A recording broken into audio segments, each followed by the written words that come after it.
Sorry. では、お Awesome. 願いします。いきます。Okay. So, hello everyone. I hope we're live now. Still, okay. Yes, seemed like we're live now. Okay, welcome everyone. So let me introduce you to this very first English symposium. So my name is Madeline. I'm from Cafe Talk. And why don't you guys also introduce yourselves? Maybe Kesha first, if you like. Hello, my name's Kesha. I'm from Arizona, and I've lived in Japan for about 6 years. And Ricardo. My name is Ricardo Gressel. I'm originally from Berkeley, California, and I've lived in South Africa for the last 26 years in Johannesburg. Okay, yeah, and like I said, my name is Madeline. I'm from Germany. So English is also my second language, like probably lots of students in the chat, and I currently live in Japan. So before we get into the actual topics, I'd like to just give a very quick introduction of what the general theme of this symposium is. And I will do that in Japanese and in English, and then the rest of the seminar will be in English. So, 基本的にはこの、シンポジウムは、100% 英語になりますが、ちょっとだけ最初に、Black History Month、はどういうことなのかについて説明したいと思います。Black History Month、黒人歴史月間または African American History Month、アフリカ系、アメリカ人歴史月間とは、アメリカから始まり、カナダ、イギリス、オランダなどにおけるアフリカ系の偉人やアフリカ人ディアスポラ、このディアスポラというのは世界中のいろんな国に住むアフリカにルーツを持っている人々のことです。こういった人々の歴史を回想する年間行事です。アメリカでは毎年2月に行っているため、カフェトークでは初となる Black History Month キャンペーンを2月に開催しました。So again, in English, Black History Month or African American History Month is an annual observance originating in the United States, but which is now also observed in Canada, the UK, the Netherlands, and other countries. It began as a way of remembering important people and events in the history of the African diaspora. Since it is celebrated in February in the US, where it originated, we at Cafe Talk also decided to hold our first Black History Month lesson campaign in February of this year. So during this symposium, we will learn a little bit more about some important historical people, and we would like to dive right into it with the first one. So let me just open up the presentation for that. One moment, please.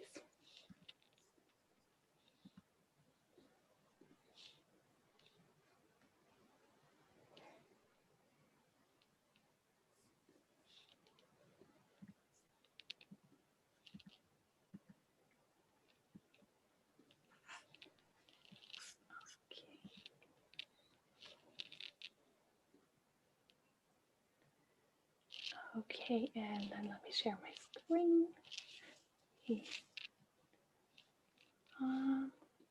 Ricardo, you might be muted right now, so once we start, I have to unmute that. Okay.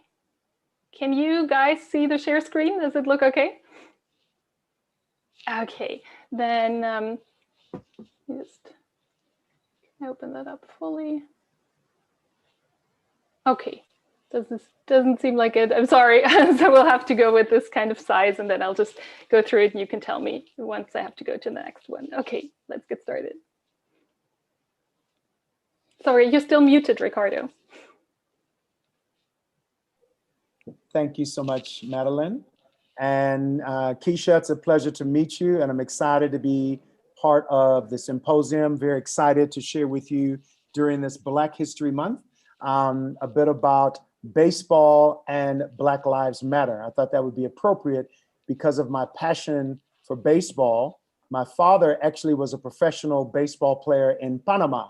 So not in the United States, But in Panama and in Latin America, as you very well may know, they have lots of amazing baseball players. So I'm very proud to present this to you, but also as a way of discussion around the past, so that we can move forward. They say that without knowing our roots, we won't have the knowledge we need to go forward. So I'm hoping that in this discussion that we can all gain a bit of knowledge and go forward. So I'm going to jump right into it. Madeline and Kesha and the symposium delegates on this call.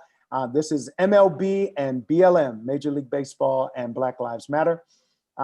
If we go to the next slide, or I can run it. Can I run it? Or you might have to move. There we go, Madeline. So if we can go to slide 2. Baseball, hot dogs, apple pie, and Chevrolet. So I'm sure you're familiar with that term, or if you're not, it's something that is something we all grew up with growing up in the United States. Baseball, hot dogs, apple pie, and Chevrolet. And baseball being the first on the list. It's the American pastime. And if you were ever fortunate enough as a child to go to a professional baseball game, you would get the urge and the wanting to get out there and do it yourself, which is exactly what I did. If we go to the next slide, Madeline. So the next slide depicts a Hollywood movie from 1976 called Bad News Bears. And it was a Hollywood movie around Little League Baseball. I played Little League Baseball from the time I was 7 years old. And it was movies like, and in fact, that's not too far off from my age, but I'm not gonna have you do the math and figure out how old I am just yet. But about that time when I started playing Little League Baseball was the time that this movie came out. And it was really about camaraderie, and it was a comedy. So it was a lot of fun and humor about it. But what I wanted to get across here is how much baseball is a part of the American life. And I know in Japan, growing up as a kid with Little League, we used to watch the Japanese World Series as well. And I know that in Japan, baseball is also a huge pastime in Japan. So I'm sure that a lot of folks on this call can appreciate the importance and the excitement that comes with baseball. And if you haven't seen the movie Bad News Bears, I recommend it. Find it on your local streaming channel and check it out. A fantastic movie about Little League Baseball and a great comedy. Next slide. So when we look at the history of baseball, it goes back before the 1930s, but this picture is quite interesting, not only because it's black and white, but also it depicts one of the best baseball hitters in the history of baseball, Joe Dimaggio. And he is just an icon in terms of baseball. But it was in that period in the 1930s where we were coming out of World War I, and unbeknownst to us, as in we weren't sure, we didn't know that there was going to be a World War II at that time, but it was just a time of uncertainty, but also a time of excitement coming out of the Great Depression and moving into a new era. And this just depicts that baseball was growing from strength to strength, and it was an exciting time for everyone in baseball and in America. Next slide. So this depicts one of the greatest baseball players of all time, Babe Ruth. He played 22 seasons from 1914 to the heydays in the 1930s through to 1935. And he was known for hitting home runs. He had a total of 714 home runs. He was a big slugger. He brought the excitement and everything else to baseball. And anyone that was living in those times was graced in his presence. If they were able to go to a game or get an autographed ball, it would be the best thing that ever happened. Notably, Babe Ruth changed the game. So it was the first time that we saw baseball players getting salaries in the double digits. And in fact, his double digits went to $80,000 in the later years of signing with the Brooklyn Dodgers. So quite an amazing guy, Babe Ruth. And there'll be a lot of people that I'm going to talk about going forward that would be chasing his record. Next slide.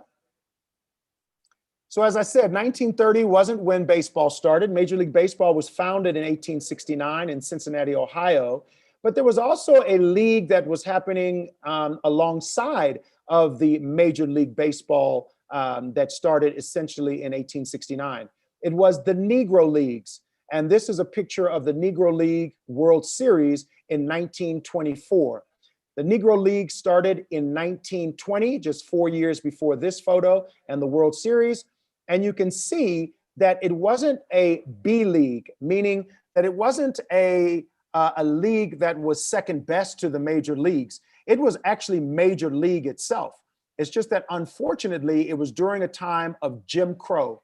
And Jim Crow is simply a time in history in America following the Civil War of 1865, where we had separation between Black and white. So although there was slavery before 1865, after 1865 and Abraham Lincoln and the Emancipation Proclamation, there was an opportunity for Blacks to be more participant in American sports and in American life, but there was still separation. And this depicts how big the Negro League was, but it was still separate from the major leagues. Next slide.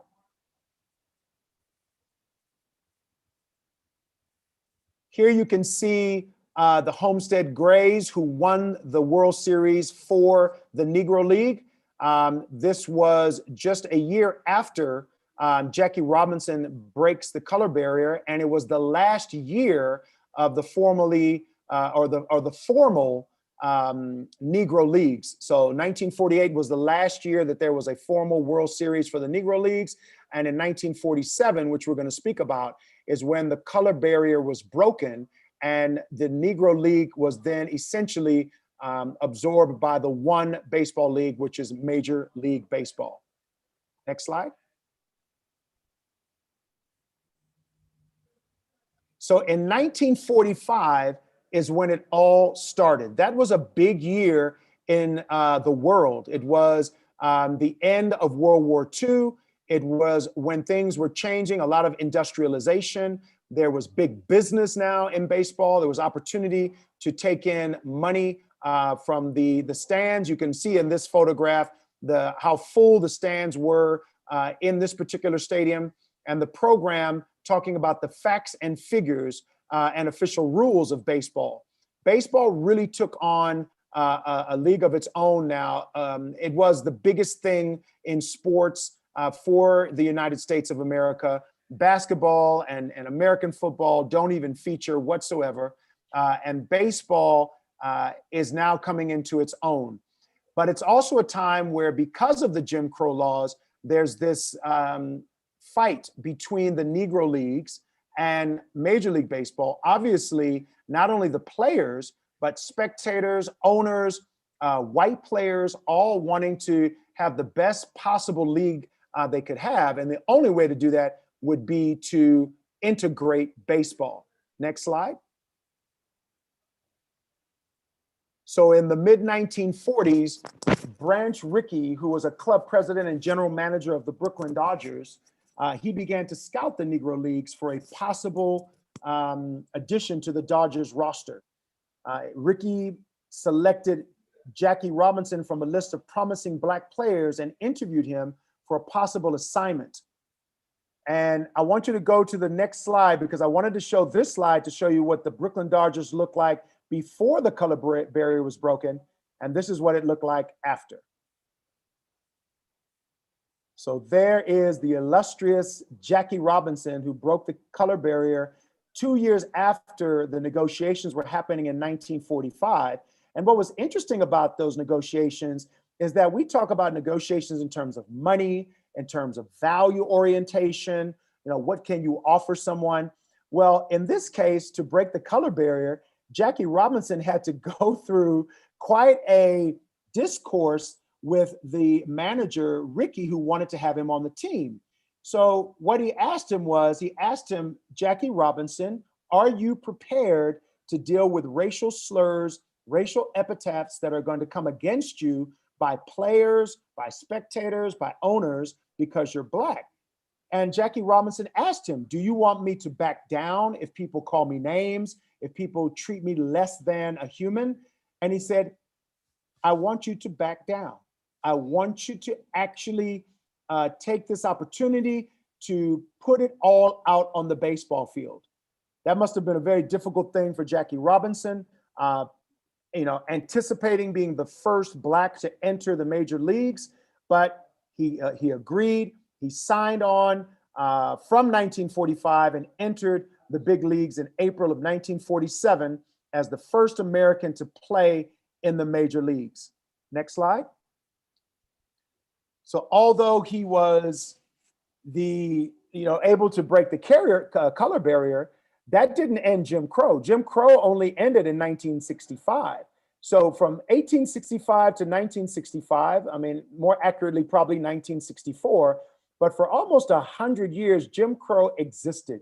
So although we were very excited in the United States, I wasn't born yet, but we were very excited in 1947 to have Jackie Robinson break the color barrier, to join the ranks of Major League Baseball, and to really show how good all players of all different colors can play if they have grit and they have stamina and they have courage. He still had to contend with, and the league had to contend with, separate seating. You can see there in the slide in the top left corner that there was still separate seating for people of color, or coloreds as it was called during that time, and for white people. And although in the top right corner, you can see Jackie Robinson signing autographs for white folks, he still had to bear the brunt of racial slurs, racial epithets, and still being the amazing ball player that he was. Next slide, please. But there were other players. It wasn't just Jackie Robinson. So I've put here only a few in the time that I have, just so that you can recognize some of the Negro players, Negro from the time, Black as we would refer to them today, that were part of the Negro League. Satchel Paige being the oldest, I thought I'd start with him, being part of baseball from 1926.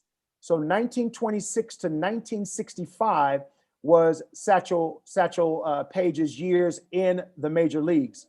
He first started his major league debut with the Cleveland Indians, and he was the first Black pitcher to play in the American League and was the 7th Black player to play in the Major League Baseball League after Jackie Robinson. And just an amazing, amazing athlete, Satchel Paige, still one of the best in terms of records that still stand today. Josh Gibson in the middle started his career in 1930 and finished his career early in 1946. Baseball historians consider Gibson to be amongst the very best power hitters and catchers in baseball's history. He was actually known as the Black Babe Ruth that I showed you earlier. In fact, some fans at the time who saw both Ruth and Gibson together would call Ruth the white Josh Gibson, which is quite interesting for the times of segregation. You'd be wondering how that would go down to refer to Ruth as the white Josh Gibson. On to the next player, Roy Campanella. Roy Campanella started his debut in 1948, and he started with the Brooklyn Dodgers, and he played with them until 1957. His career unfortunately ended, and my dad used to talk about him, I remember as a child, and how amazing he was, and talked about his accident where he was paralyzed in an automobile accident in January of 1958 in New York. He ran a bottle store, a liquor store in New York in the off season, and he was coming home and on an icy road, unfortunately, hit a tree and was paralyzed and was not able to play again. Before we move to the next slide, I've just named 3 players, but I'd be remiss if I didn't mention Hank Aaron, who we just lost last month. Aaron is regarded as one of the greatest baseball players of all time, and he is the one that beat Babe Ruth's long-standing record of 714 home runs. He finished his career with 755 home runs, and he still holds many of the other major league batting records. He hit 24 or more home runs every year from 1955 through 1973, and is only one of 2 players to hit 30 or more home runs in a season, at least 15 times. So Hank Aaron being definitely an important mention, who never played in the Negro Leagues, but was in a huge part of the African-American players who made up the modern era of baseball and demonstrated the prowess with which Black players came into the game. Next slide, please.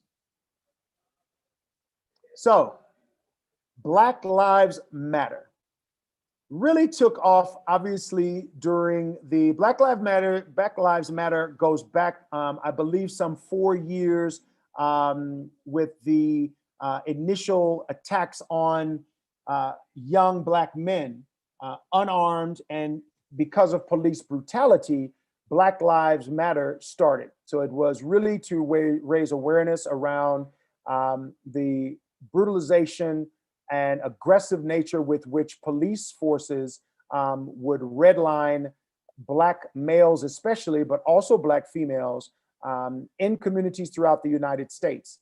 And it was so important that Black Lives Matter integrated their message into sports that you can see here that on July 23rd, 2020, this is after the George Floyd protests, and as it was gaining ground, the Major League Baseball hosted its opening day. Because of COVID, the baseball season would normally start earlier in the year, say around April, but it started in 2020, last year, 23rd of July.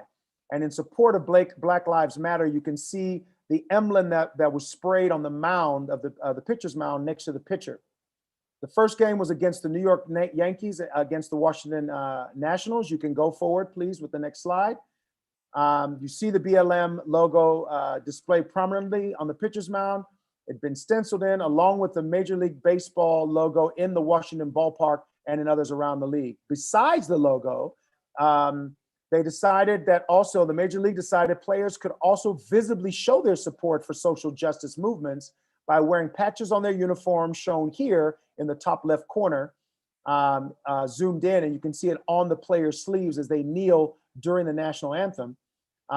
They would use these unique t-shirts, and they would have unique messages on their shoes at batting practices, and just messages of solidarity with Black Lives Matter, essentially for social justice. Mainly the message would be united for change and Black Lives Matter, but they could put other messages on as well. So going to the next slide. Quite interesting, you can see the players there kneeling just as Colin Kaepernick did in football, but here the baseball players are actually kneeling during the national anthem, which is quite controversial, taking a knee to say that they are part of a Black Lives Matter protest, and whites and Blacks together holding Black ribbons, kneeling during the national anthem, showing solidarity for the Black Lives Matter movement.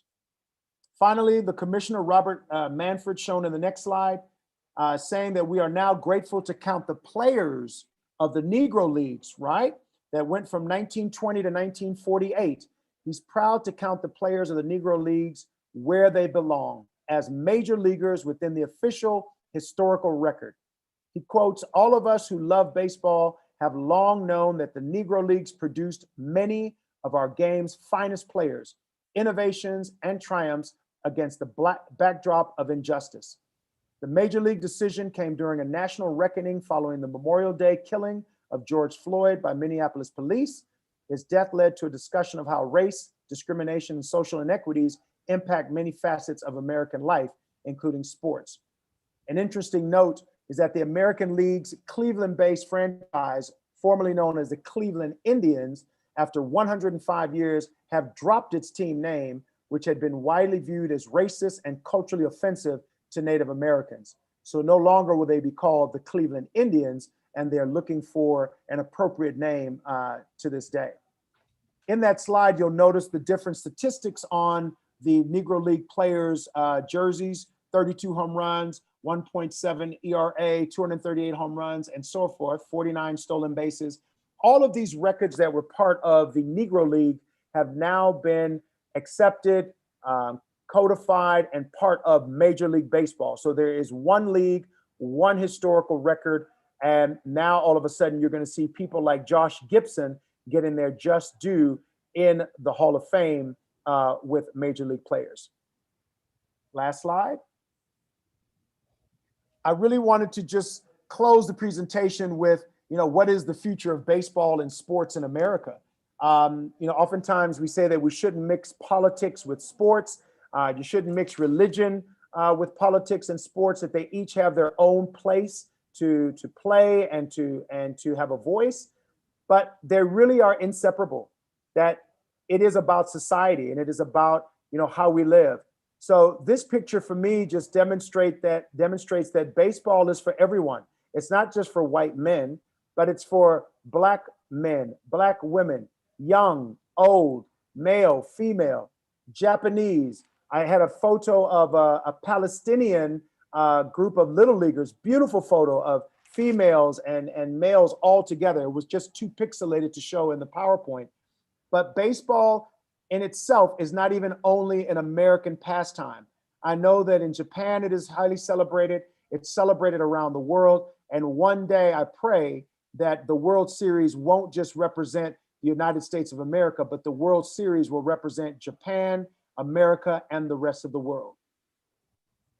In the final slide, Madeline, I just wanted to reference my Cafe Talk homepage, and I will make available some special promotions if the students are interested on some more talks during Black History Month and for the month of February, so that we can continue the engagements and to discuss how we can better move forward in a world that is less patriarchal, less racist, and hopefully not racist or patriarchal at all. And so that we can actually be the best human beings we can be for one planet and one humanity. Thank you.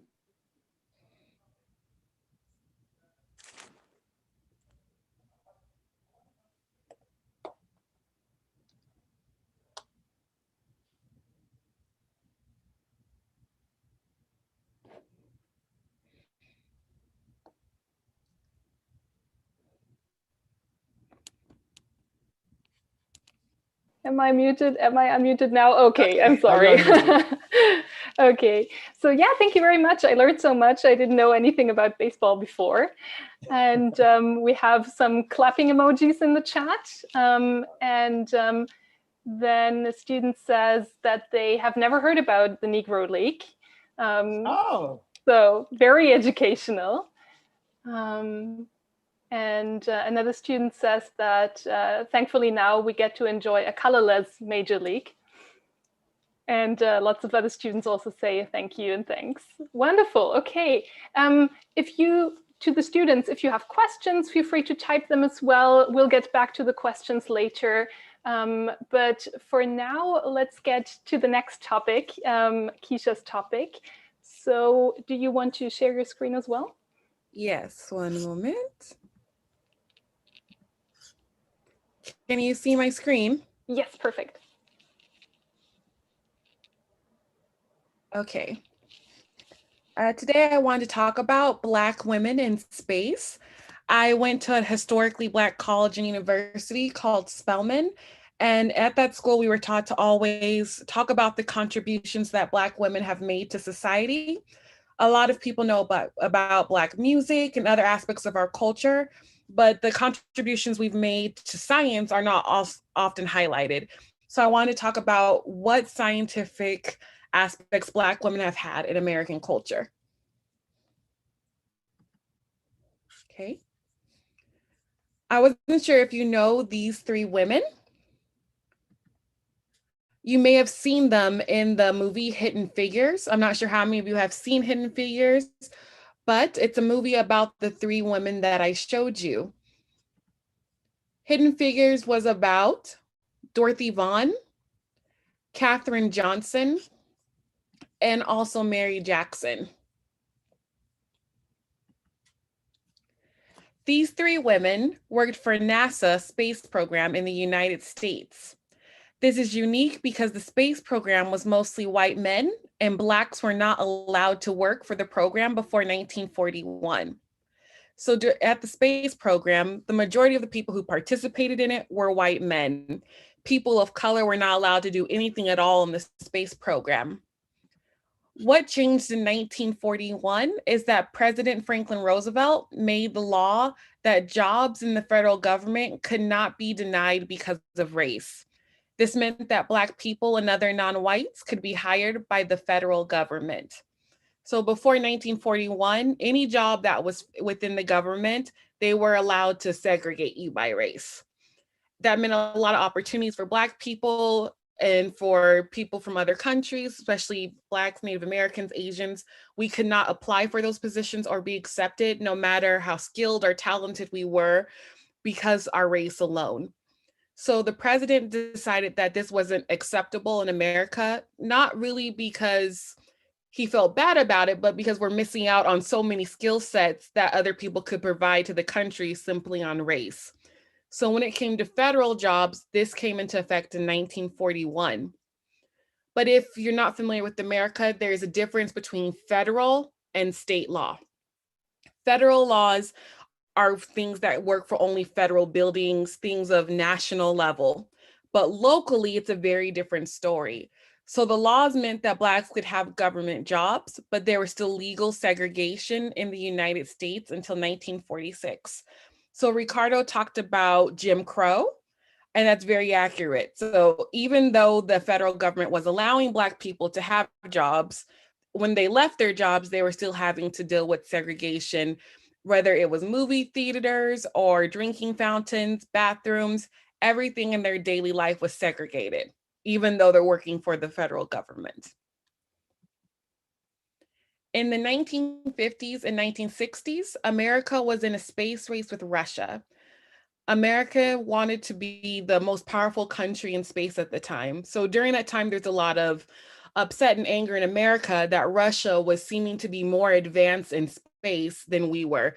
They were able to get the first man into orbit before us. And so there was a push for them to include anyone they could in this project. So that way there'd be a better chance for Americans to have space dominance in the future. So this is a picture from the movie for one of the aeronautical engineers, which was Dorothy, for her to practice in the engineering field. At that time, Black women were not allowed to be engineers, even to go to the school to get the engineering degree. NASA hired people to be human computers. Human computers were mostly women. They calculated difficult equations for the space program. NASA hired Black women with university degrees to help this program in the 1950s.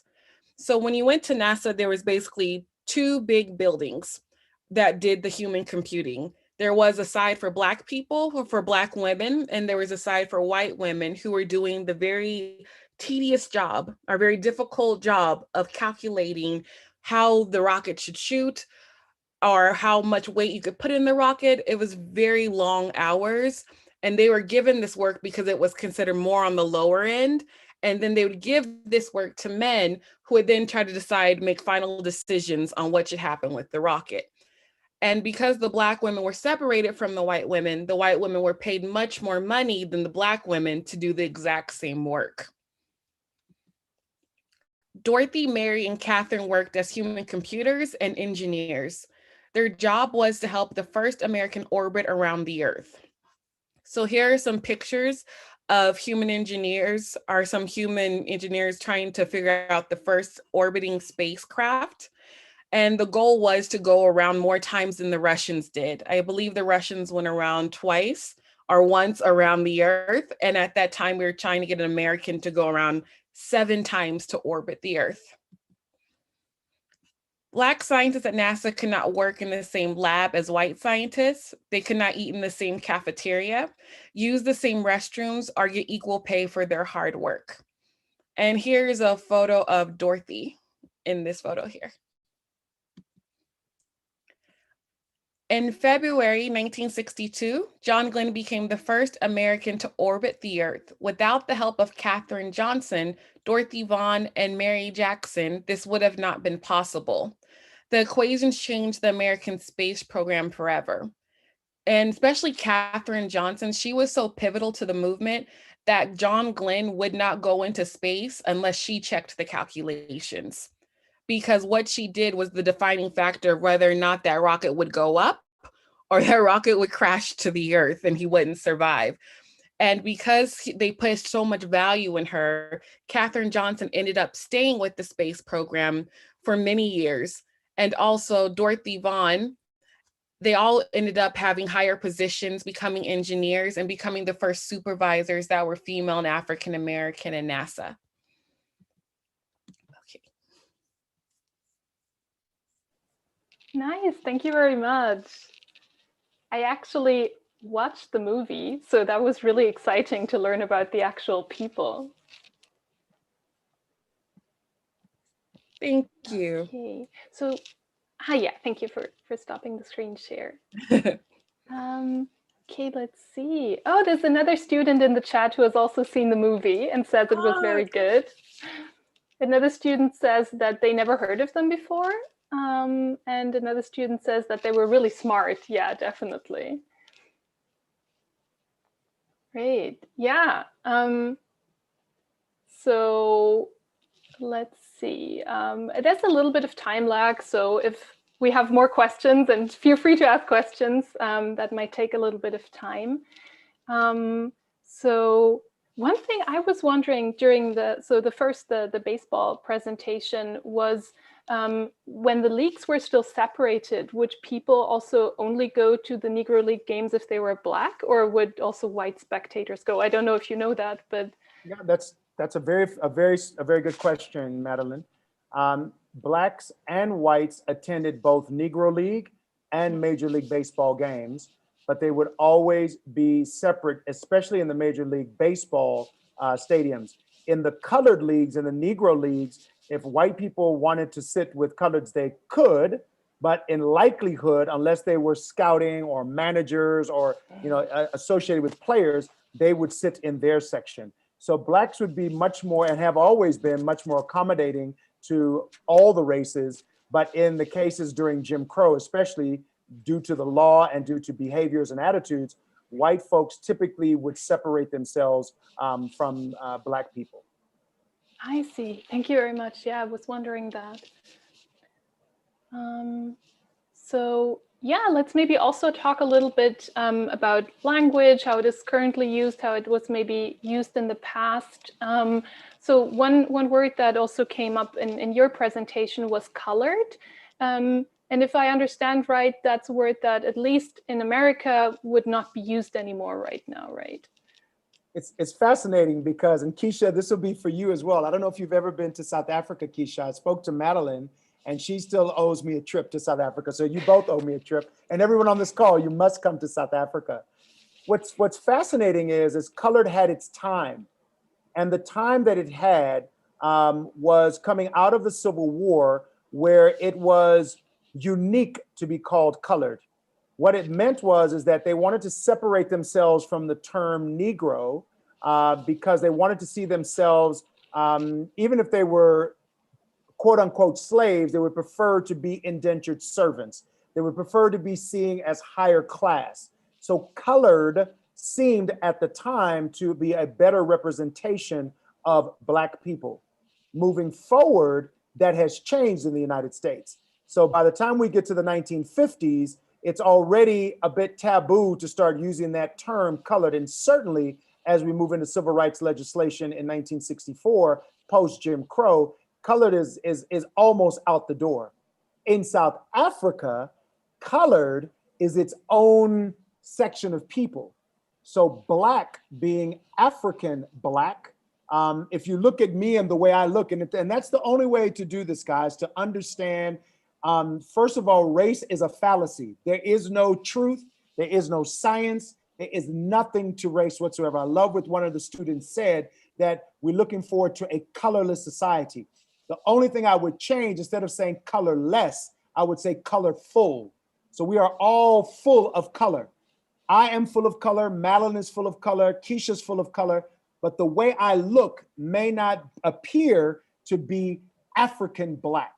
So in South Africa, people could look at me and consider me colored, almost to say of color, but other than African. That's how strange it gets. But today in America, colored would not be used, to answer your question. Colored is used in South Africa, but only in unique circumstances where you would consider someone who is of color, but is not of African Black immediate ancestry, let's say. Okay, thank you very much. So I You're guess welcome. if the students, if they speak in English about topics like race, if they use the word black for a black person, they're definitely on the safe side and they don't offend anyone, right? Usually it doesn't offend, but it really depends on the person. I always like to ask people, how do you like to be called? Because everyone's different. Just like here, I'm Black, but when I lived in Ghana, I was referred to as colored. And that kind of, it was weird for me. Like, I was called colored by other African people who were Ghanaian.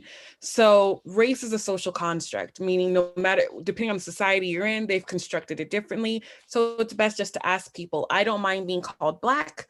I don't mind being called African American, but Black is something that's more universal. I'm Black, someone who's in South Africa can be considered Black, but African American is mostly the experience of people who were brought over from Africa to America. If someone was Nigerian American and you call them African American, they may become offended.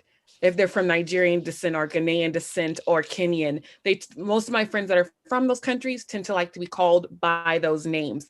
So the safest bet is always to ask people, what do you prefer to be called? And that is more helpful. But Black is usually okay, but it's always best to check. Okay, that's very good to know. Yeah. Yeah, I remember that even in Germany, somehow people thought that the polite term to refer to Black people would be African American, which doesn't make sense unless your parents are from the US, right? So yeah, now in Germany too, lots of activists say that they want to be either called Black or Afro-German. So yeah, there's so many terms depending on the language and the culture, definitely. I think it's very tricky. If I can hook on to what Kesha is saying, it's spot on. Hey, the most important thing, and to every student on this call, you are going to have to expose yourself before you can assume anything. There is no right or wrong answer. You first have to expose yourself and say, hi, my name is, I am from, and who are you? You have to get to know someone first. To make an assumption is very, very dangerous. Kesha is a woman of color. We both come from the United States of America. I can't make assumptions with Kesha, even though we have what we call skinship. Have you heard that term, Kesha? So yeah, not all kinfolk are skinfolk, as they say. Yep. Yeah. So what happens is that we have to get to know each other. Isn't that beautiful? I'd rather get to know someone first to know. I'm from Panama.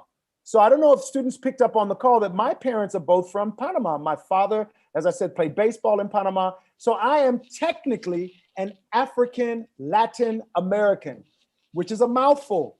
So what does that mean? It means that I have a heritage that is African, many generations back, but has a Middle Passage Latin. Doesn't mean that they were slaves necessarily, but there is the Caribbean, which is Latin.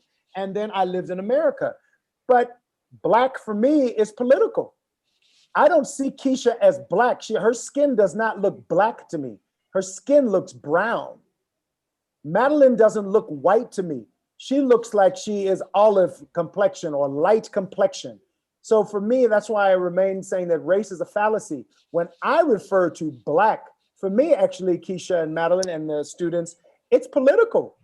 It's a consciousness around, I align myself with a political and socioeconomic challenge and struggle that I'm part of.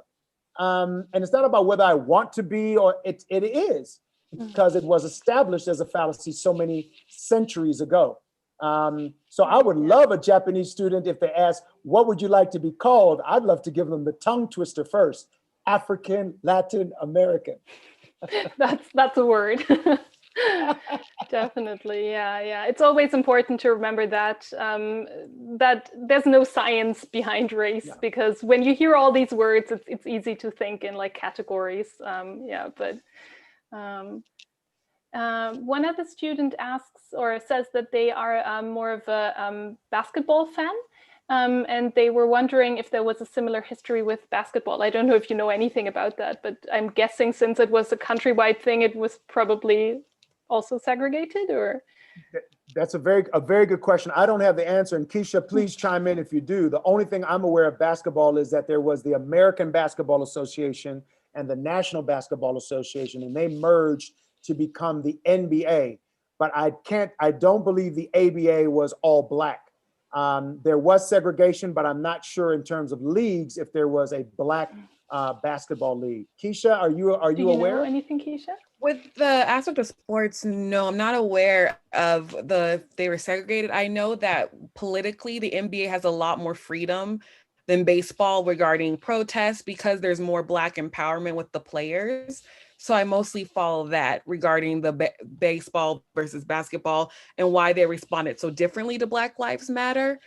But I'm not sure if historically if they were segregated, but I know most everything was in America at that time.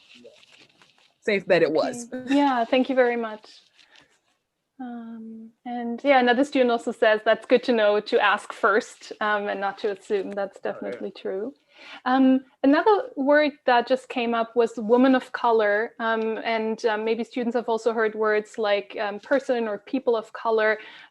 So what is that? How is that different to Black, maybe? So person, it's gotten really political right now because if you see the Black Lives Matter, a lot of times the news will say people of color, which is anyone who is not white is what is identified as people of color in America. Anyone who is not white. So the news will say people of color are being killed by the police. It's not really people of color, it's Black people who are being killed by the police. So a lot of Black people get upset when we're grouped in with people of color when it's really a specific Black issue. But people of color, when I was studying it for school, it basically means anyone who is not white. So a lot of my Asian students were surprised that in America, they're considered people of color because often people forget about the Asian community being part of people of color, but they are, and they've also had a history of being discriminated against in America. So people of color, everyone who's not white, but also be careful of that because it's very sensitive when you say people of color are suffering or people of color, when it's really a specific community. Say Black people are being killed by the police. Black people are suffering because it's two different worlds, even within communities of color with how they are treated in America. Okay, yeah, that's important to know, I think. Thank you very much. Another thing, maybe at the end to bring up is that maybe like there are different dialects depending on where someone comes from. Students, if they watch movies, if they watch TV series, they might hear that Black characters have maybe a different way of speaking than white characters. So can you maybe talk a little bit about that? And also maybe for students, if they pick that up, is it okay if they mimic that? Yes, no, what do you think? Ricardo, did you want to go first? I don't mind. Yeah, I mean, I think it's probably going to be both of us chiming in here. Again, it's about the regions. So I grew up in California in the United States. So, you know, our language is very different. And even growing up in Northern California versus Southern California is very different in terms of accents. What you'll hear often from Black characters, especially period characters, whether you're talking about The Color Purple, you're talking about one of my favorite movies, Sounder. We just recently lost Cicely Tyson. That was one of my favorite movies from way back. And they're movies from the South where there's a drawl. So whether you are white or you're Black, the drawl just means that you're speaking more slowly and you begin to pull out words, especially vowel sounds, right? Black people will perhaps do it, not perhaps, but in most cases do it differently than whites, but they both come to that drawl sound. In Boston and New York, you get a more nasally sound. So Boston, I would say Boston, but someone from the Northeast would say Boston. And there are many more. But specifically what you'll see in movies is typically a North versus South, as in New York versus Alabama, or an Alabama versus California, typically. Most of your movies are shot in Hollywood. Most of the modern day movies have a California accent. It's very like, you know what I mean? Say it's a Western sort of language. Southern is with a drawl. And if it gets into a slave sort of dialect, well, slaves weren't allowed to read. They were punished for reading. So their use of the language is not only going to be incorrect, a lot of it you may not understand, including myself, because they weren't educated in the English language by design. But it's to understand, just like in any country in the world, there are different dialects and different ways of speaking. And amongst Black and white people, sometimes it is based on education, but oftentimes it's simply based on geography. Interesting. Thank you very much. What did you want to add, Kesha? I would say, because you asked about mimicking the language, I would say always be very careful with that, because especially as a Black American, when someone comes up to me and says, hey, yo, and they talk to me in a way they think is African-American vernacular English, it's really offensive, and it's as if they're saying you can't speak English. Be aware that we were punished for speaking our native language. We were punished for sounding any way different from whites when we were even allowed to be educated. So Black people usually have two speech patterns. There's where we speak when we're at work or with people who are non-Black, and then we switch to Black English when we're at home and comfortable. We call that code switching. So be careful when you approach a Black person and assume what you've seen in the movies, like Boys to the Hood or something like that that's out of California. If you talk to a Black person like that, I know for me personally, I find it highly offensive, and I usually just won't respond to that type of speaking. It's better just to speak in your normal voice and not try to imitate it when you speak to a person or a Black person, because 9 out of 99% of the time, it's not going to be seen favorably. And we'll see it as an insult in the manner of which you're speaking to us. So I would say it's never good to mimic it. I've never seen that go well. It's okay if you want to study it and study African-American vernacular English. It's very beautiful. It's very interesting how we've adapted English to fit our Niger-Congo background from Africa and mixed it with different type of Bantu languages and studying the history and the linguistics of Black culture. That's fine. But going up to a random Black person, which I've had happen multiple times in my life, and going, hey, it's quite not the best thing to do, and it won't be received well.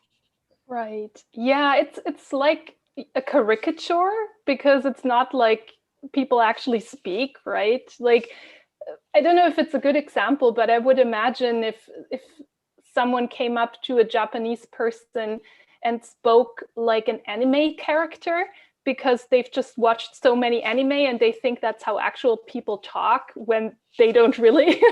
I think that would probably be similar. You're like, I understand what you're trying to do, but that's not my culture. Yeah. I agree. And I think that's a good example, Madeline. Yeah, so let me just see if we have any other questions. And that question, by the way, goes deep. Hey, Kesha, I mean, that we can spend some time on. Comedians and how they use the language, corporate environment. What about an actor? Why can't a Japanese actor play a role that, you know, he's in The Boys in the Hood and he's lived in South Central for 30 years. I mean, how should he sound? So again, it depends on the environment, but rule of thumb, you got 100% right. I would definitely be offended if someone came up to me because I'm a person of color, because I'm Black, and said, hey, dude, what's up? You know, and it's just not, it's inappropriate. Or the hand gestures. Right. Yo. Yeah. Yeah, I guess for myself, as someone who also studied English as a second language, I think it's super interesting to listen to really different kinds of English from different countries, different accents. But I guess in order to not adapt something that is not yours, it's good to just watch lots of different things. And then kind of the middle ground is probably a natural English that everyone will understand, and you won't sound like you're trying to copy someone else. But it's still super helpful to listen to different accents, because it makes you a better English speaker too, I think, if you're able to understand lots of different accents. So yeah, we're towards the end now. Do you both maybe want to just say a few words about what kind of lessons you offer on Cafe Talk, and then we'll end this symposium. Okay. Right now, during the Black History Month, I offer 4 classes. One is historical race relations. Another is Black Lives Matter, the current movement, and then food and hair. Right now, I think the hair one is getting pretty popular and it's very interesting. So if you'd like to learn more about Black food, Black culture, or race relations in America, please feel free to visit my page. Thank you. And other than that, what kind of lessons do you teach outside? Other than that, I specialize a lot in pronunciation, and I have a lot of students that are children right now because I worked with children for 6 years in Japan. I'm familiar with some of the things that are difficult that they struggle with. So reading and pronunciation for children and adults is what I work on majority of my time. Okay, great. And how about your lessons, Ricardo? Well, I first of all want to say that I am fascinated by Kesha's presentation, and I'm also looking forward to jumping in on some of her lessons because she's dynamic. She's dynamic and she's got a real command of the language, and I think that's what this is about. So first of all, I want to say thank you, Madeline, for bringing Kesha onto the symposium because I've learned a lot, and I can see why she's such an amazing tutor. Oh, thank you, Ricardo. I learned a lot about baseball from you too. Thank you for your presentation. You are so welcome. So I'm new to the game, Kesha, as Madeline knows, and I'm looking forward to the students coming on and joining my lessons. I've got one related to this one, and Kesha, you must check it out. It's African-American history, but it's specific to my heroine. She beats even all of my heroes, even baseball heroes, Harriet Tubman. So she was an abolitionist. Yeah, see? Oh, pull her up, pull her up. There she is. Yay! So Harriet Tubman, yes, that's right. And she'll be on the $20 bill to replace Andrew Jackson soon enough, finally, because that's been coming for a long time. And I'm very fascinated by her because she was such a strong woman.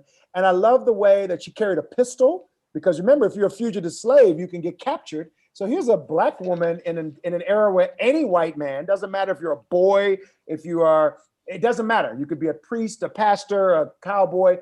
You can take out slaves, just take them out. And she was ready for them. And she went back over and over again to help free slaves, not just her family, but strangers to freedom. And that's what I really dig about her. An introduction to African-American history is a lesson. I have public speaking because I'm a motivational speaker. A lot of the work that I do and most of the work that I do in South Africa is to inspire and motivate and transform lives. I do that through public speaking. I do it through online chats, videos. I'm doing more and more because of the pandemic and this time of having to work electronically and through technology. So a lot of my work is to continue to do public speaking, but to be online. The students will also find what I call free talk. And that's kind of what we're doing here at this part, right? Be free, have a chat, be open, find out who you are. Is it okay if I call you Rick? Should I call you Ricardo? That's Spanish. Have a conversation, be open, learn the language. And I think, as Kesha's put it, I really love to pronounce words properly so that we can understand.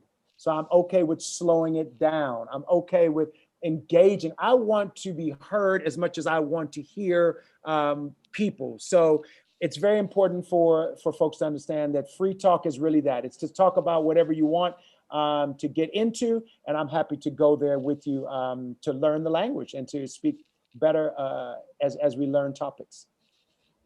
Wonderful. Thank you both very much for being here today and teaching me and teaching the students so many new things.